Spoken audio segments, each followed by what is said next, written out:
Hi, I'm Jim in for BFR. It's Saturday, August 1st. Here's today's COVID 19 metrics update for Georgia. On the testing side, we had a lower testing day, only 24,000 tests. That was off about 4,000 from last week.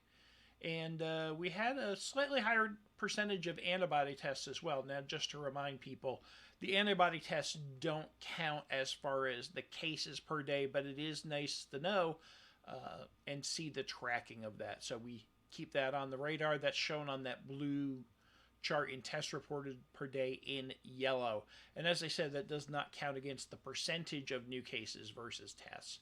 We only use the viral test for that. From a cases reported today, we had a fairly robust number. 3,660 was the number of new cases reported.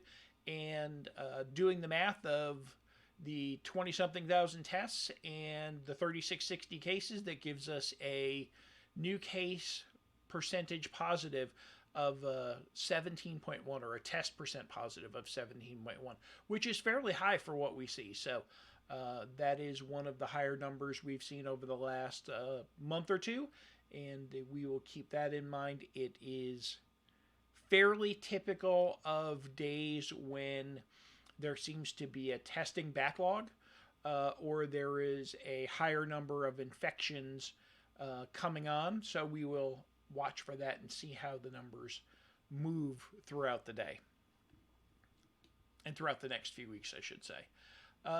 Sad news on the death reporting side. Deaths were 73 reported today.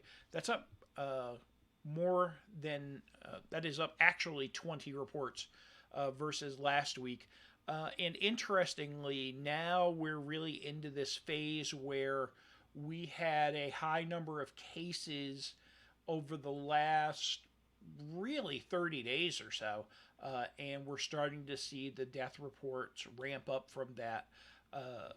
For context, of the last 12 days, 8 of them have had death reports of 50 or higher. And if you just look at the chart there, you'll see there are 6 there that are actually more than 70 deaths in a single day reported. I will expect, which is as typical, that tomorrow we will see a decline in that because we get fewer death reports on Sunday typically. But we did have a fairly, unfortunately, robust number today.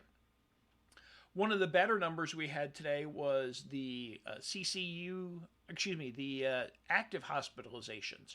So we keep an eye on how many people are in the hospital for COVID-19, and that number actually came down to 3095. So we're down about 100 beds in the last 2 days.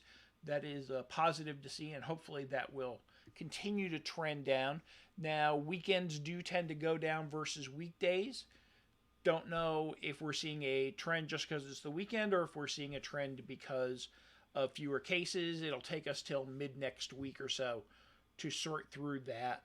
In the meantime, we did have 300 new hospitalizations today, which is a little bit lower than we've been seeing. It's above the 7-day average, but still a little bit lower than we've been seeing overall. So hopefully that will continue to smooth out as well. So kind of your typical average day today, with the asterisk that tests were down a little bit and percentage of new cases were up. I think those are the things to watch the most, at least average from the last 2 weeks perspective. There was no update on CCU usage as of 4:30 today, so don't have that included, but we will put that back in as soon as we get the numbers. So you'll see that in tomorrow's daily and weekly update. So that's it for me today. I appreciate you checking out my YouTube video. Don't forget Coronavirus GA on Reddit for all your discussions. There's a link at the bottom there. You can go in and click and join in the conversation about what's going on in the state of Georgia as it relates to COVID-19. I will see you tomorrow.